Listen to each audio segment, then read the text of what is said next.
Hey there, gamers. This is Matthew Sherwood And Nicholas Poggioli. from Adroit Assembly.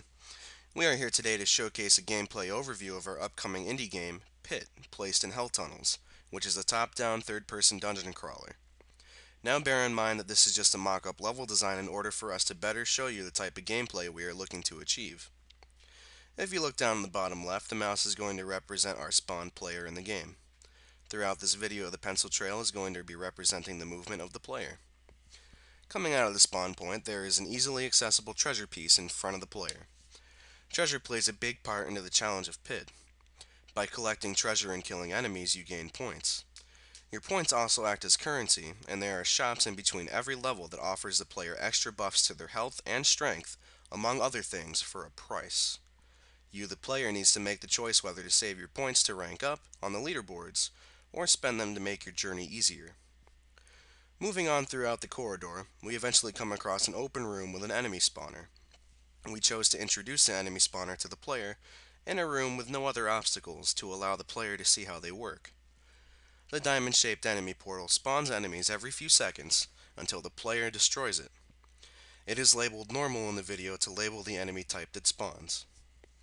Once the path is safe, you are able to continue on your journey. Going left now, we come across an open corridor. There are two more normal enemy spawners in this room for the player to dispatch. After they are taken care of, we pick up our first door key. Now we backtrack to the first enemy spawn room and continue on the path. There is another enemy spawner for us to take care of. Located behind the enemy spawn is the first locked gate. Walking into the gate will open the doorway and allow the player to continue on.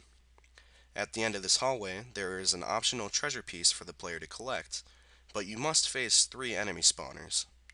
The enemies don't spawn until you're in their field of view, so the choice for treasure is entirely up to you.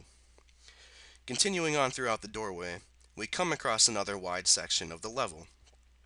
Continuing down the left corridor introduces the speedy variation of the normal enemy. These enemies move faster and are more difficult to dispatch.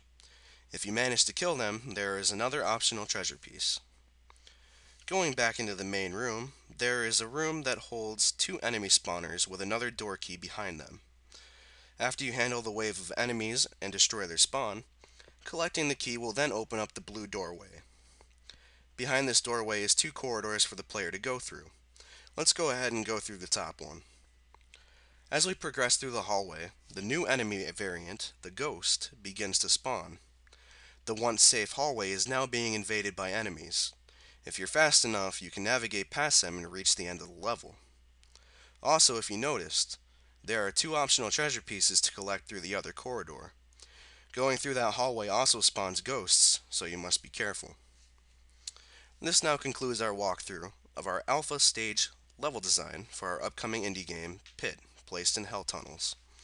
If you liked what you saw, please give us a thumbs up and subscribe to our channel for future updates. We are also going to include our Facebook page and our email in the description below if you would like to contact us with suggestions. Thanks for tuning in.